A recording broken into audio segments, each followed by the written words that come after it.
यह कहानी है असानो की, जिसकी पूरी फैमिली एक कार एक्सीडेंट में मारी जाती है। उसके बाद से ही वह सबसे अलग और उदास रहने लगता है, क्योंकि वह और लोगों को खोने का दुख नहीं बर्दाश्त कर सकता था। पर इन सब के दौरान उसकी बचपन की दोस्त मुत्सुमी हमेशा उसके साथ रहती है, और उसके फैमिली के जाने के बाद वो उससे वादा करती है कि वह हमेशा उसके साथ रहेगी। पर आसानों की दुनिया तब उथल पुथल हो जाती है जब उसे पता लगता है कि मुत्सुमी और उसका पूरा खानदान स्पाइस है। आसानो स्कूल में उदास बैठा हुआ था, तभी उसके पास कुछ स्टूडेंट्स आते हैं जो कि उसे सॉकर प्रैक्टिस के लिए बुला रहे थे, और वह ये ऐसा 10वीं बार कर रहे थे। लेकिन हर बार की तरह आसानो फिर से उन्हें मना कर देता है। वो उसे कहते हैं कि तुम कभी हमारे साथ घूमने क्यों नहीं चलते यार, चलो तुम्हें गर्ल्स हॉस्टल के बाहर नज़ारे दिखाते हैं। पर यह सब सुनकर वो और नर्वस होकर बेहोश हो जाता है।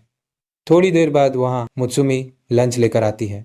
वहीं वो तीनों लड़के बाहर खड़े होकर मुत्सुमी को देख रहे थे, जो कि स्कूल में काफ़ी पॉपुलर है। इसके बाद वह आसानो को खाना खिला रही थी, लेकिन तभी वह निवाला वाइस प्रिंसिपल आकर खा लेता है। यह देखकर मुत्सुमी गुस्सा हो जाती है और कहती है कि तुम तो बाहर लेक्चर देने गए थे ना। पर हिरुकावा कहता है कि वह उसके खाने को इतना मिस कर रहा था कि उसने अपना स्केड्यूल चेंज कर लिया।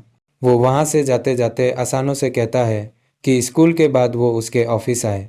स्कूल के बाद जब वो उसके ऑफिस जाता है, हिरुकावा उसे अपने सीक्रेट कलेक्शन में से मुत्सुमी की बहुत सारी फोटोज दिखाता है, और वह उसे अपनी मुत्सुमी की फेवरेट फोटो भी दिखाता है। यह सब देखकर आसानो पुलिस में कंप्लेंट करने के बारे में सोचता है। और एक सेकंड, इनके पास मुत्सुमी की बचपन की फोटोज कैसे हैं? इसके बाद हिरुकावा कहता है कि मुत्सुमी बहुत ब्यूटीफुल है, पर ऐसे में किसी को तो उसकी प्रोटेक्शन करनी होगी। इस लड़के ने उसे कल प्रपोज किया था, तो मैंने इसे काफ़ी प्यार से समझाया, और देखो यह मान भी गया।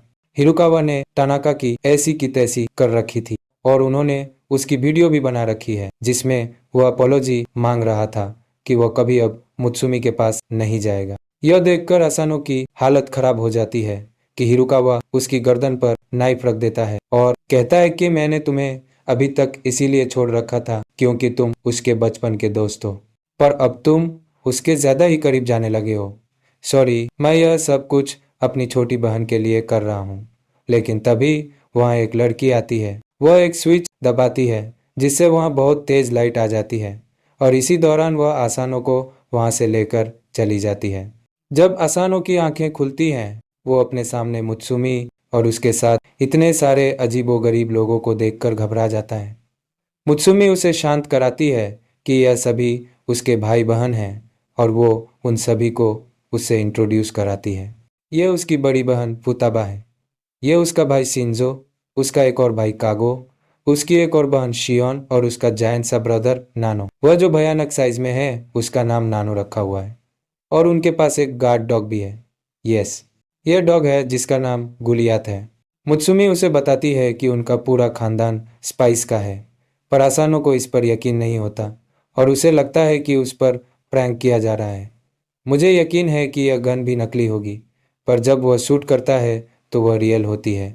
इसके बाद वह उसे बताते हैं कि उन्हें ऑनलाइन 4.8 रेटिंग मिली हुई है, जिसका राज उनके बड़े भाई चीरो हैं, जो कि उनकी फैमिली के बेस्ट स्पाई हैं। आसानो पूछता है कि पर वह मुझे क्यों मारना चाहते थे। उताबा बताती है कि हमें सोशल मीडिया से खबर मिली है कि कोई मुत्सुमी को मारना चाहता है। वो बताती है कि काफ़ी समय पहले चीरो की किसी गलती की वजह से मुत्सुमी की जान लगभग चली जाती है, और इसी वजह से वो अब उसकी केयर कुछ ज़्यादा ही करने लगा है। इंसिडेंट की वजह से उसके कुछ बाल वाइट हो गए थे। उस इंसिडेंट के बाद से ही वो किसी को भी मुत्सुमी के पास नहीं आने देता। बस असानो ही एक एक्सेप्शन था, वो भी इसीलिए क्योंकि वो उसका बचपन का दोस्त था। लेकिन अब उसके पास तुम्हें मारने की वजह मिल चुकी है। तभी उनका अलार्म बजता है, यानी चीरो उसे मारने के लिए यहाँ पहुँच गया है। इसके बाद वह सभी उससे भिड़ने के लिए तैयार हो जाते हैं, पर अगर वह साथ में भी लड़ें तो उनके जीतने के चांस सिर्फ 30% हैं, और ऐसा भी हो सकता है कि उनमें से कोई बुरी तरह से इंजूर्ड हो जाए। तो फुताबा इन सभी को एक सॉल्यूशन देती है, तुम इन सभी से बच सकते हो अगर मुत्सुमी से शादी कर लो। हमारी फैमिली का एक रूल है कि हम अपने फैमिली मेंबर्स को नहीं मारते, और तुम्हें शादी करने के लिए बस इन ड्रिंक्स को एक्सचेंज करना होगा। यह सुनकर आसानों की दिल की धड़कनें तेज हो जाती हैं। उसे फिर से किसी अपने को खोने का डर सताने लगता है। वहीं सब लोग अपने भाई से लड़ने की तैयारी कर रहे थे, लेकिन चिरो उन सभी के ट्रैप से बचते हुए वहां आकर आराम से बैठ जाता है। फुताबा उसे समझाने की कोशिश करती है, पर वह मानने को तैयार नहीं होता। तभी वह उसकी टाई पकड़कर उसे गोल गोल घुमाती है और सीधे सोफे पर पटक देती है। इसके बाद सब मिलकर उस पर हमला करते हैं, लेकिन कोई भी उसे हल्की सी भी चोट नहीं पहुंचा पाता। वह अपने एक ही अटैक में सबको दूर फेंक देता है और धमकी देता है, अगर तुम इस घर को सही सलामत देखना चाहते हो तो आसानों को मेरे हवाले कर दो। फुताबा उससे लड़ने के लिए आगे बढ़ती है, लेकिन वह आसानी से उसे बांधकर छत से लटका देता है।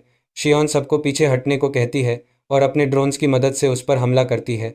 आसानो बाकी सबकी फिक्र कर रहा था, लेकिन मुत्सुमी उसे शांत करती है और कहती है कि डरो मत। फैमिली रूल के मुताबिक हम अपने फैमिली मेंबर्स को मार नहीं सकते, इसलिए किसी को कुछ नहीं होगा। इसके बाद वह आसानों को एक सीक्रेट प्लेस में छुपने को कहती है, लेकिन उसे परेशान देखकर वह फिर कहती है कि वह उसे छोड़कर कहीं नहीं जाएगी। तभी चीरो सारे ड्रोन्स को डिस्ट्रॉय करके वहां पहुंच जाता है। अब उससे लड़ने की बारी गुलियत और मुत्सुमी की होती है, लेकिन चीरो आसानी से गुलियत को बांध देता है और साथ ही मुत्सुमी के हाथ भी। तभी पता चलता है कि वह असली मुत्सुमी नहीं बल्कि कांगो था, जो अपना रूप बदल सकता है। तभी चीरो समझ जाता है कि मुत्सुमी ने आसानो को अपना इमोशनल बेस बना लिया है। मुत्सुमी उससे कहती है कि आसानो को अकेला छोड़ दो, क्योंकि वह उसे कभी नुकसान नहीं पहुंचा सकता। चीरो मानने का नाटक करता है, लेकिन फिर कहता है, ठीक है, लेकिन अब मुत्सुमी घर से बाहर नहीं निकलेगी, और उसके आसपास जो भी होगा मैं सबको खत्म कर दूंगा, ताकि कोई उसे नुकसान न पहुंचा पाए। वह खुद को उसे स्टॉप करने देता है और कहता है, तुम्हें बचाने के लिए मैं अपनी जान भी खतरे में डाल सकता हूँ। मुत्सुमी उसकी शर्त मानने ही वाली होती है कि तभी असानो बाहर आ जाता है और चीरो से उसे छोड़ने को कहता है। चीरो उसे फैमिली मैटर से दूर रहने को कहता है। तभी असानो पूछता है, ब्याह हो गया तुम्हारा? इसके जवाब में मुत्सुमी अपनी रिंग उसकी तरफ फेंक देती है। जैसे ही असानो उसे पकड़ने जाता है, चीरो अपने जालों से उसे रोक देता है, लेकिन हाथ बंधे होने के बावजूद असानो उस रिंग को पकड़ लेता है। उसके हाथ जगह जगह से कट जाते हैं, लेकिन उसे याद आता है कि कैसे मुत्सुमी ने हमेशा उसका ख्याल रखा। वह चीरो की वजह से उसे और दुख में नहीं देख सकता था। तभी पूरा खानदान वहां पहुंच जाता है और देखता है कि असानो ने वह रिंग पहन ली है। वह वादा करता है कि वह हमेशा मुत्सुमी को प्रोटेक्ट करेगा। उस रात असानो सिर्फ अपनी शादी के बारे में ही सोचता रहता है। जाहिर सी बात है, चीरो इससे बिल्कुल खुश नहीं था। अगली सुबह जब असानो की आंख खुलती है, तो देखता है कि चीरो फिर उसके सामने नाइफ लेकर खड़ा है। असाले, बख्श दे यार, क्या कर रहा है? चीरो हंसते हुए कहता है, अरे जीजा जी, यह तो हमारी फैमिली ट्रेडिशन है, हम ऐसे ही जगाते हैं, और यह तुम्हारी ट्रेनिंग का भी हिस्सा है। एक स्पाई सोते हुए भी हमेशा अलर्ट रहता है। इसके बाद वह उसकी ट्रेनिंग शुरू कर देता है। आसानो की चीखों की आवाज़ मुत्सुमी तक पहुंच जाती है। जब वह ऊपर जाती है, तो देखती है कि चीरो आसानो से योगा करवा रहा है। चीरो मुस्कुराकर कहता है, अरे, हम तो बस प्रैक्टिस कर रहे थे। यह सुनकर मुत्सुमी को गुस्सा आता है और उसे देखकर चीरो रुक जाता है, लेकिन तभी वह उन दोनों को लेकर बाहर कूद जाता है। उसी पल पूरा घर बॉम्ब ब्लास्ट में उड़ जाता है। बाहर आने के बाद चीरो बताता है कि घर में किसी ने बॉम्ब प्लांट कर दिया था। इसके बाद सब लोग कार में बैठते हैं, जहां शिंजो रिपोर्ट देता है कि बॉम्ब किचन में लगाया गया था, यानी टारगेट मुत्सुमी ही थी, और दुश्मनों को यह भी पता चल गया था कि मुत्सुमी की शादी आसानो से हो चुकी है। आसानो पूछता है, पर वो उसे क्यों मारना चाहते हैं? चीरो बताता है कि मुत्सुमी ओजाकुरा फैमिली की हिस्ट्री एडो पीरियड तक जाती है। यह फैमिली दशरथ हेड है। उनकी फैमिली में हर कोई किसी न किसी सुपर ह्यूमन एबिलिटी के साथ पैदा होता है, लेकिन हर जनरेशन में एक ऐसा इंसान पैदा होता है जिसके पास कोई पावर नहीं होती। उसी को फैमिली का हेड बनाया जाता है, क्योंकि उसी में वो सुपर ह्यूमन जीन्स होते हैं जो स्पाई फैमिली को आगे बढ़ा सकते हैं। इसीलिए बाकी सभी फैमिली मेंबर्स उसे प्रोटेक्ट करते हैं। इसके बाद चिरो बताता है कि फैमिली के लीडर के तौर पर वह जल्द ही अंडरवर्ल्ड में कदम रखेगी, पर उससे पहले अभी उसका मिशन यह है कि उसे आम दुनिया के बारे में जानकारी इकट्ठा करनी है। लेकिन तभी अचानक से उनके पीछे से कुछ लोग उन पर हमला करने लगते हैं। यह देखकर असानो डर जाता है, पर चीरो उसे कहता है कि फिक्र मत करो, यह गाड़ी बुलेट प्रूफ है। जिसके बाद वह और भी ज़्यादा बड़ी गन से उनके ऊपर हमला कर रहे थे, लेकिन उनकी कार आसानी से उन सभी को डॉज कर लेती है। पर उसकी वजह से चीरो की चाय गिरने वाली, तो वह ड्राइवर से कहता है कि थोड़ा प्यार से ड्राइव कर भाई, और हम देखते हैं कि वह ड्राइवर गुलायत था। यह देखकर असानो हैरान रह जाता है, पर गुलायत तो मास्टर ड्राइवर था, और जब उन पर एक रॉकेट लॉन्चर से हमला होता है, वो उसे भी बड़ी आसानी से डॉज कर लेता है। पर इससे चीरो की चाय गिर जाती है, तो वह गुस्से में गाड़ी से बाहर आ जाता है। वो आसानी से उन सभी की गोलियों को अपनी वायर से ब्लॉक कर देता है, जिसके बाद वह उसका यूज़ करके दोनों ही गाड़ियों को काट देता है। जिसके बाद वह गाड़ी में वापस आता है और वह आसानों से कहता है क्योंकि अब तुम फैमिली के मेंबर हो। मौसुमी को प्रोटेक्ट करना अब तुम्हारी भी जिम्मेदारी है। वो कहता है कि वह उसे एक स्पाई बनना सिखाएगा और आज के लिए उसका मिशन है कि आज पूरा दिन वह मोत्सुमी को प्रोटेक्ट करेगा। जब मोत्सुमी अपने क्लास में जाती है उसके तुरंत बाद ही असानो की एंट्री होती है, जो कि उस पूरे क्लासरूम की छानबीन करने लगता है। तभी वही लौंडे उसके पास आते हैं, पर असानो उन्हें देख के बिल्ली की तरह घबराने लगता है। इसके बाद हम फ्लैशबैक देखते हैं। असानो गन को देखकर घबराया हुआ था, पर चिरो कहता है कि अगर तुम किसी को मार भी देते हो तो हम उसे कवर अप कर देंगे। मोत्सुमी कहती है कि यह ऊटपटांग हरकतें मत करो। यह सुनकर असानो को थोड़ी शांति मिलती है। कहती है कि असली खतरा तो बॉम्ब्स और जहर है, तो वह गन किसी काम नहीं आएगी। इसके बाद वह तमाया नाम के एक बॉम्बर से सावधान रहने को कहता है, जिसने कि उनकी इन्फॉर्मेशन के हिसाब से 3 बॉम्ब्स लगाए थे। उनमें से एक तो तुम्हारे घर फट चुका है और शायद से बचे 2 बॉम्ब स्कूल में होंगे। तमाया थोड़ा सनकी है और वह सोशल मीडिया पर बहुत एक्टिव रहता है और साथ ही अपने मिशन के बारे में पोस्ट डालता रहता है। मुझे किसी मिशन पे जाना है, इसलिए आज उसे बचाने की जिम्मेदारी तुम्हारी है। वहीं स्कूल में असानो बड़ा ही चौकन्ना था और वह बॉम्ब को ढूंढने के लिए हर जगह छान मार रहा था और इसीलिए वह मोतसुमी का पीछा पूरा स्कूल में करता रहता है। लेकिन तभी तमाया एक पोस्ट डालता है कि सेकंड बॉम्ब प्लेस कर दिया गया है। यह देखकर असानो का माथा घूमने लगता है और तभी अचानक से उसके सर पर बॉल लगती है। लड़के आके उसका हालचाल पूछते हैं, लेकिन उसे खिड़की से एक आदमी दिखता है और जब वह उसका पीछा करते हुए अंदर जाता है, उसके पीछे से एक नर्स आती है और उससे पूछती है कि तुम्हें कुछ हुआ है क्या। पर असानो कहता है कि नहीं नहीं, मैं बस ऐसे ही आया था यहाँ, और वहाँ से जाने लगता है। वो लड़की स्माइल करती है और जब वह वापस मुड़ के देखता है वो वहाँ से गायब हो चुकी थी। इसके बाद मोत्सुमी क्लास में लंच कर रही थी, लेकिन अभी तक असानो बॉम्ब का पता नहीं लगा पाया था। पर उसे मिसमी का पीछा करते करते कई सारी चीज़ें पता लगी थी कि अगर कोई उसे कुछ खाने को देता है तो वह उसे नहीं खाती और वह हमेशा ही किसी न किसी के साथ रहती है। इसके बाद वही 3 लड़के उसके पास आते हैं और क्योंकि उन्होंने उसके सर पर फुटबॉल मारी थी, वह उसे एक चॉकलेट देते हैं, जिसे वह लेके सीधा मुंह में डाल लेता है। यह देख के वह सभी हैरान हो जाते हैं और वह कहते हैं कि तुम काफ़ी बदल चुके हो। और जैसे ही उसे इस बात का एहसास होता है, नर्वसनेस के मारे उसका पेट फिर से दुखने लगता है और वह फिर से बेहोश हो जाता है। इसके बाद जब उसकी आंखें खुलती है, उसके सामने मोत्सुमी थी और दोनों ही अपनी शादी के बारे में बात कर रहे थे। लेकिन तभी असानो की नज़र सीलिंग पे चिपके हुए बॉम्ब पे पड़ती है और तभी वो बॉम्ब फट जाता है। स्टूडेंट्स को लग रहा था कि किसी ने केमिस्ट्री लैब में उल्टा पुल्टा बना दिया। दूसरी तरफ वही नर्स नैनो के साथ थी और वो असल में नर्स नहीं कंगो था।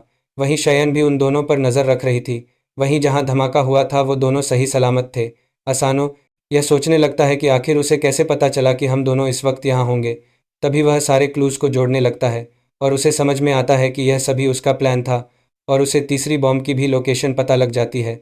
वह समझ जाता है कि तमाया जानबूझ के सारी बातें पोस्ट कर रहा था ताकि असानो हमेशा मुत्सुमी के साथ रहे और इस तरह से वही उसकी मौत की वजह बन जाता। बॉम्ब के फटने से पहले वह खिड़की से कूद जाता है, लेकिन इससे पहले कि वह ज़मीन पर गिरता चीरो वहां आकर उसे बचा लेता है और उस बॉम्ब को भी डीएक्टिवेट कर देता है। इसके बाद वह सभी सेफली रूम में आ जाते हैं और वहां उसके बाकी के भाई बहन भी पहुंच जाते हैं और वह साथ में किसी को लेकर आए थे। मौसुमी पूछती है कि तुम लोग यहाँ क्या कर रहे हो। कंगो बताता है कि हम तो बस उसको पहले मिशन को देखना चाहते थे और जिस बंदे को वह लाए थे वो टमाया था। टमाया उससे कहने लगता है कि वह उसे ना मारे, पर चिरो उसको उसी के बॉम्ब से लपेट देता है और बाहर फेंक देता है। जिसके बाद रूम में बैठे सभी लोग आतिशबाजी को एंजॉय करते हैं।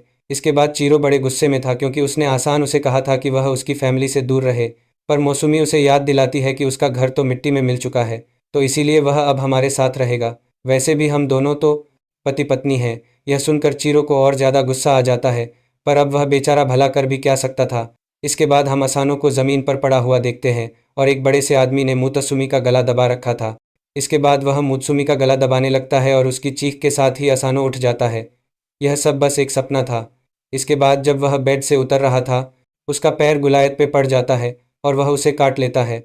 वह इतनी ज़ोर से चिल्लाता है कि उसकी चीख मुत्सुमी तक पहुंच जाती है और वह वहां आकर उसके हाथों में पट्टी लगा रही थी और वह बताती है कि उसने गुलायत को उसके ऊपर नज़र रखने के लिए भेजा था ताकि चिरो उसे कोई नुकसान ना पहुंचा दे, और यहाँ तो ओसानो की गुलायत से ही फटी पड़ी थी। इसके बाद वह फुटाबा से कहता है वह स्ट्रांग बनना चाहता है और इसीलिए वह चाहता है कि वह उसे ट्रेन करे, क्योंकि वह मुत्सुमी को प्रोटेक्ट करना चाहता है।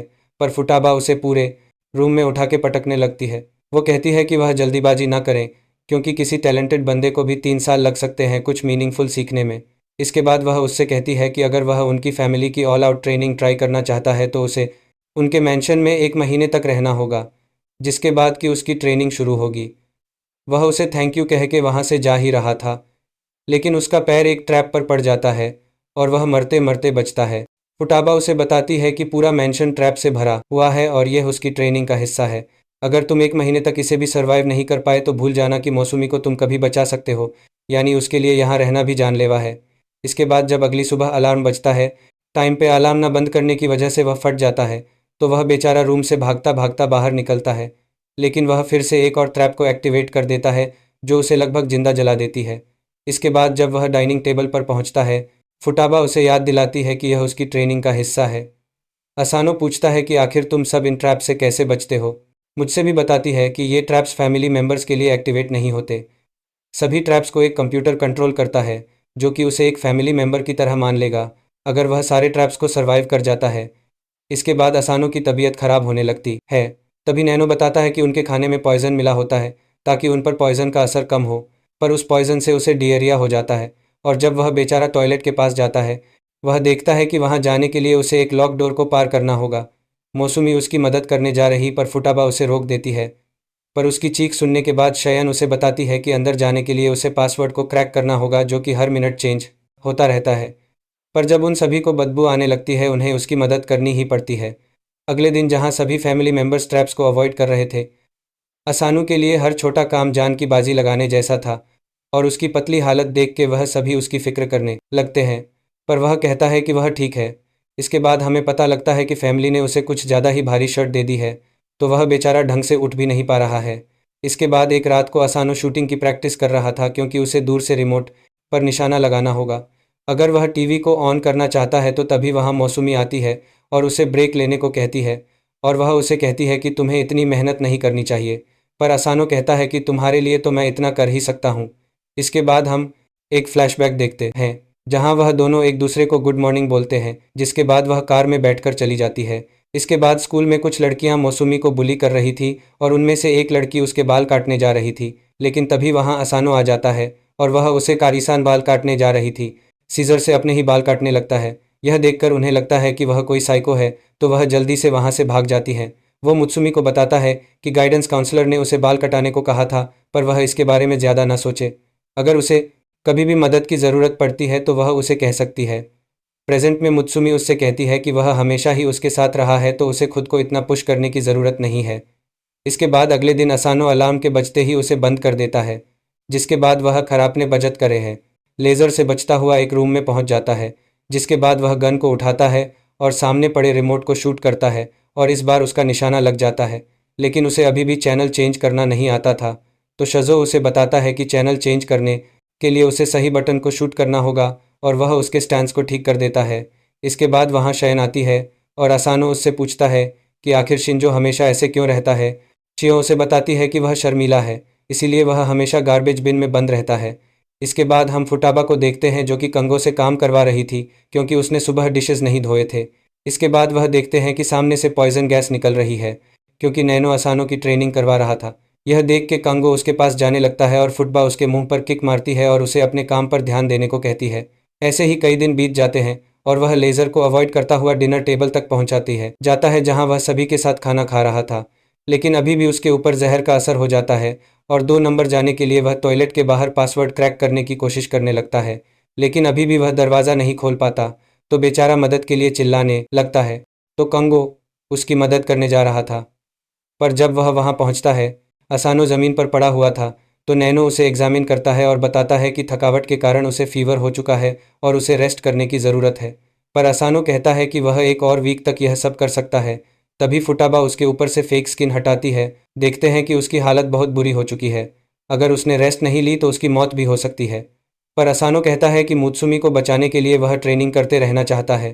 तभी फुटाबा उसके टकले पे मारती है और कहती है, तू बचेगा तब तो उसे बचाएगा गधे, और उससे कहती है कि सर्वाइव करना भी उसकी ट्रेनिंग का हिस्सा है। इसके बाद वह उसे बुक देती है और कहती है कि रिकवरी के वक्त तुम इसे अच्छे तरीके से पढ़ लेना। इसके बाद फुटाबा एक वीडियो देख रही थी जिसमें वह मुत्सुमी को बॉल की तरह घुमा रही थी और उसे लगता है कि असानो मुत्सुमी को उनसे बेहतर प्रोटेक्ट कर सकता है, जिसके बाद वह अपनी फैमिली फ़ोटो देख रही थी। इसके बाद असानो उस बुक की मदद से उस लॉक को खोल देता है, जो देखकर सभी सेलिब्रेट करने लगते हैं। जिसके बाद असानो की रिंग चमकने लगती है। यह देखकर फुटाबा उसे बताती है कि अब इस घर ने तुम्हें एक फैमिली मेंबर की तरह एक्सेप्ट कर लिया है और अब से तुम्हारी असली ट्रेनिंग शुरू होने वाली है। जिसके बाद वहाँ शिंजो एक 100 किलो की टी शर्ट लेके आता है और शियान की डिफ़िकल्टी लेवल नॉर्मल से हाई कर देती है और सभी उसे चीयर करने लगते हैं। इसके बाद मोत्सुमी खाना बना रही थी, तभी वहाँ असानो आता है और उसे पूछता है कि आखिर ब्रा पहनते कैसे हैं।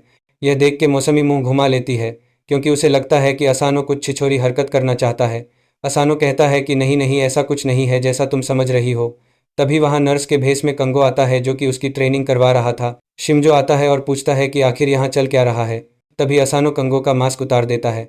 इसके बाद वहाँ चिरो आता है, जो कि एक मिशन पे जा रहा था और जाने से पहले वह मोत्सुमी को किस करने जाता है, पर मोसुमी उसे बीट देती है। वहीं शिंसो भी एक लो लेवल मिशन पे जा रहा था। दोनों स्कूल पहुंचते हैं। एक बॉल मोसुमी की तरफ उड़ती हुई आ रही थी, पर असानो उसे बिना देखे ही रोक देता है, जिसके बाद वह उसे दोबारा वापस थ्रो भी देता है। उस बॉल की स्पीड को देखकर कोच उसे टीम को ज्वाइन करने को कहता है, पर असानो इग्नोर करता हुआ वहां से चला जाता है। इसके बाद वह दोनों लंच कर रहे थे, जहाँ की मौसुमी उसे बताती है कि ट्रेनिंग की वजह से वह काफ़ी ज़्यादा तेज़ हो